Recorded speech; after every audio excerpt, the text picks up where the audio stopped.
All right. Good morning, everyone. And thank you so much for joining us all here today. Today's shiur should be Le'ilu Nishmas, our dear friend Menachem ben Yisrael Yaakov, as well as my dear aunt Rivka Bas Gavriel Tzvi, and for Zaidi, Reb Shmuel ben Yosef Dov HaKohen, as well as Refuah Shalema Bekarav Meshalem ben Sarah Rachel, Miriam Bas Sarah, and Yair Yashia ben Chaya Atara. We are on page 115 for those who are following along in the art scroll. Last week we finished talking about, and this is, we actually completed Perek Gimel, chapter 3, and we discussed some fundamentals. And just to recap Perek Gimel, which was actually pretty lengthy, I want to just recap that first before we go into Perek Daled. Perek Daled is a long Perek that has also a lot of fundamentals and where, when we should have Bitachon. And so to recap Perek Gimel, in order to have full Bitachon in Hashem, you have to internalize the 5 principles. If you remember, we spoke about these 5 principles we need to have in order to have Bitachon in Hashem. The first one is Hashem alone possesses the 7 qualities that are necessary in order to deserve one's absolute trust. So we spoke about the 7 criteria, 7 qualities, and we come to realize and understanding the only one who possesses all 7 qualities in its full entirety is only Hashem. The second of which is that Hashem observes a person and is aware of his innermost thoughts, so he knows whether one's trust in him is genuine or not. And this was the point that we were making, that a person should not pay lip service. God doesn't like lip service.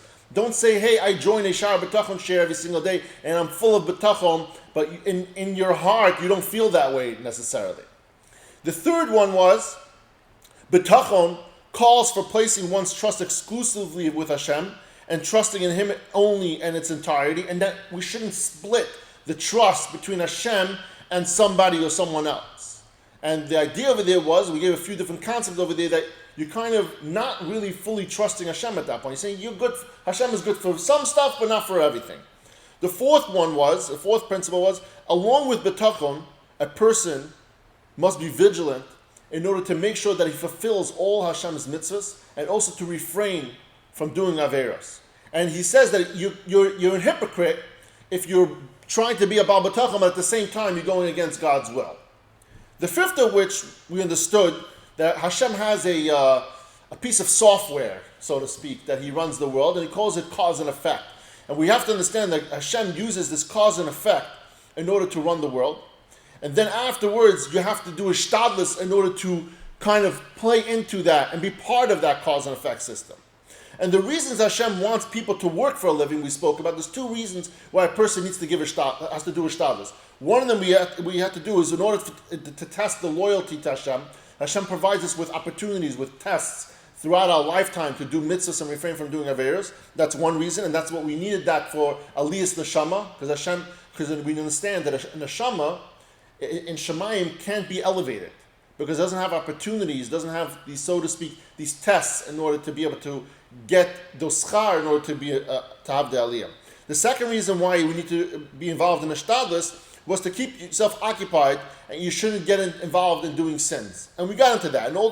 And then towards the end we spoke about, and then sometimes we do see, although the righteous people sometimes suffer and the evil people are prosperous, we understood that there's different reasons that could happen, and there's no one rhyme or reason for everybody. Now, since Hashem provides one's income in every event, one should choose an occupation that is suited for his physical or his intellectual characteristic. And that's what we spoke about towards the end.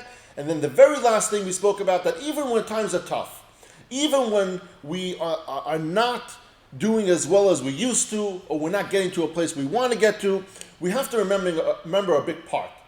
That even though it's not working out, but Hishtadlis was something that Hashem asked us to do. And therefore, whether we are super successful or we're not, or we're struggling, or whatever the case is, we have to understand that Hishtadlis is God's will. And that by you performing your Hishtadlis every single day, you are putting through what Hashem wanted you to do, and you're doing Hashem's will. It's a mitzvah to go out and do Hishtadlis every single day so that you could provide for your family. Now that we've recapped Perek Gimel, we're going to get into Perek Dalet. Perek Dalet is a much longer Perek, and Perek Dalet discusses when and where we need to have Bitachon. And today we're going to outline the framework for Perek Dalet, so we can understand that there's different categories, different parts to it, and we have to understand that there's different types and how we go about our Bitachon in these different instances. And let's start the framework today. Now, Chovos HaLevavos begins this Perek by organizing various areas where Bitachon applies into 7 categories. He opens this discussion by identifying 2 overall broad applications of Bitachon, and then he'll proceed to divide it into 7 categories. So now he says like this: the various matters in which a believer, somebody with Bitachon, is obliged to place his trust and reliance in Hashem, is there are 2 general classifications. The first classification is matters of this world, and the second classification is matters of the world to come. There's 2 parts. 2 parts you need to have Bitachon, in which the outcomes, one is for Olam Hazeh and one is for Olam Haba. Now, Chovos HaLevavos divides the first classification into distinct categories, meaning for Olam Hazeh. Olam Hazeh, v'divrei Olam Hazeh yechelku l'shnei chalakim. The Olam Hazeh part has 2 parts, to 2 subcategories. Matters of this world can be divided into 2 subcategories. The first of these categories consists of worldly matters that impact a person's life on this world itself. An example he uses, his use of actions he does in order to sustain and enhance his life in this world. And then Hasheni and the second category is which he does stuff in order to advance his merits for Olam Haba. Now again, these are things that he's doing on this world. Partly is to get married on this world, and partly is to get married on the other world. Now Chovos HaLevavos divides the first category into additional subcategories, and it's not complicated, it's just kind of divvying up so we understand there's a structure over here. Because Perek Dalet is going to focus on the overall structure of this entirety. Now, that we have understanding, the first category is the things that we do in this world. The category of worldly matters that impact one's life in this world itself. The first of these subcategories consists of things that impact the welfare of one's body alone, meaning you yourself, no one else. It says your basic food, your clothing, your health. The second category consists of things that impact a person's financial affairs, including his livelihood, his means of gaining wealth, and all kinds of other assets. Again, first one is your own basic sustenance. Second is kind of starting to build your wealth and stuff like that. The third one is now it's past you. Now it goes, a third subcategory consists of things that a person has or does to impact the welfare of others, like for instance your wife, his relatives, his friends, as well as his enemies. Further into Perek Dalet, we're going to talk about how Bitachon works with our enemies as well. And those who are above him or below him in amongst the social groups, and above him refers to influential people that are capable of getting things done for you, and so how you have Bitachon with regards to going to those people as far as getting help, and below you means that how you have Bitachon when somebody comes to you for help. So there's going to be a concept, an aspect of that also, that your Bitachon that you need to have when you're providing your help to others that are coming to seek that from you. Now the second category of matters of this world that impact Olam Haba also has subcategories. So we went through the first things that impact you on this world. Now we're going to have the part that impacts the Olam Haba. They're divided into 2 parts. The first of these categories, Chovos HaLevavos, duties of the heart and duties of the limbs that relate exclusively to the person himself, meaning those are mitzvos that relate to you alone. And he's going to give some examples, but really it's more of like, you have to fast in Yom Kippur. That's something that pertains to you and you alone. It doesn't hurt anyone else if you don't fast. You have to put on tzitzis. You have to daven. You have to make a bracha. Those things pertain to you alone and has nothing to do with anyone else. Meaning that one's performance or non-performance of these mitzvahs does not directly benefit or harm anyone else other than himself. The second subcategory consists of duties of the limbs that can be performed only with the participation of another person, meaning you need another person in order to perform this. For instance, Bitachon, you want to go do the mitzvah, but you can only do the mitzvah if you have somebody to go visit who's sick. Tzedakah is only if you can have someone else who you can give that to. You could go through a bunch of different mitzvahs that requires a second individual in order to perform that mitzvah. Mitzvahs of getting married. You need to have a spouse in order to get married. Through one person's activity doing the mitzvah and the other passively having it done to him or for him, tzedakah or gemilas chasadim includes tzedakah, all the mitzvahs that you do. Another thing, a big mitzvah that you need another person. Learning Torah is a mitzvah on yourself. To teach Torah to others, that's a mitzvah you also need to do, but you could only do that if you have another person to teach it to. Now, having divided the classification of Olam Hazeh matters into distinct categories and subcategories, we went through this, for purposes of Bitachon, Chovos HaLevavos proceeds to divide the classification of Olam Haba matters in its own distinct categories. The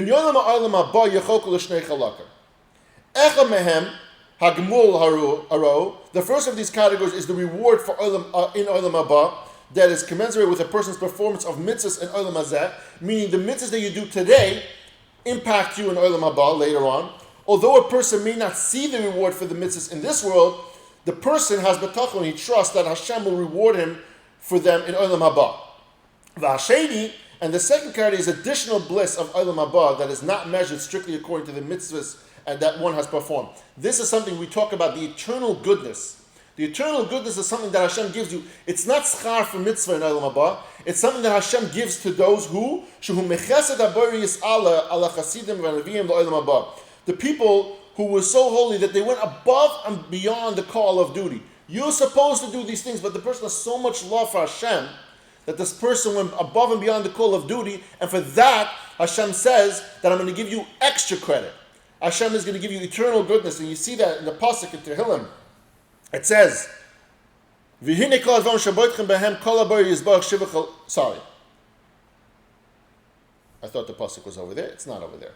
I missed it. I'm mistaken. I must have read it somewhere else. But we see in Tehillim it talks about that Hashem gives eternal goodness, eternal kindness to those people who go above and beyond the call of duty. Now, we have this full framework involved. There's these two main categories, and then there's some subcategories. Now we're going to talk about the 7 distinct categories within all of these.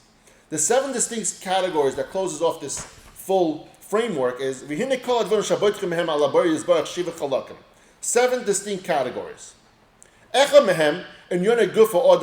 Matters pertaining to the health of maintaining a person's body alone. Remember, all these 7 categories is what Chovos is going to teach us how and where and what time to place Bitachon in these different areas. So how to place Bitachon when and where in a person's body alone, in your own health. V'hasheni in yonei hoinoi v'sibus tarpai, matters pertaining to one's acquiring wealth and his means of earning a livelihood. Again, how you apply Bitachon in that entire category. V'ashlichi, the third category is in yonei ishta yavana v'ukroiva v'ahava v'oiva, matters pertaining to one's relationship with and responsibilities to his wife, his children, his relatives, his friends, and as well as his enemies. And again, we'll talk about the enemies later. I know it's a little obscure, but there's still a level of Bitachon you need to have over there. The Hervi, the fourth category is Chovos HaLevavos ve'evarim shehu misyached b'helasav v'zekasam, duties of the heart and duties of the limbs whose benefit of harm accrue only to oneself, that we just spoke about. These are mitzvahs that only pertain to you. It only does you good, and it only harms you if you don't keep those. V'chamishi, the fifth category is Chovos HaLevavos sheta'al v'zekasam misabers el zulasai, duties of the limbs whose benefit or harm carry over to others. By the way, realize that in the fifth one is different. It's only duties of the limbs for others, because there's no duties of the heart towards others. Duties of the heart are things that you can only do by yourself. Duties of the limbs you can do for yourself or for others. Like for instance, taking a lulav and esrog is a duty of the limb, using your physical ability for yourself, putting on tzitzis or making a bracha.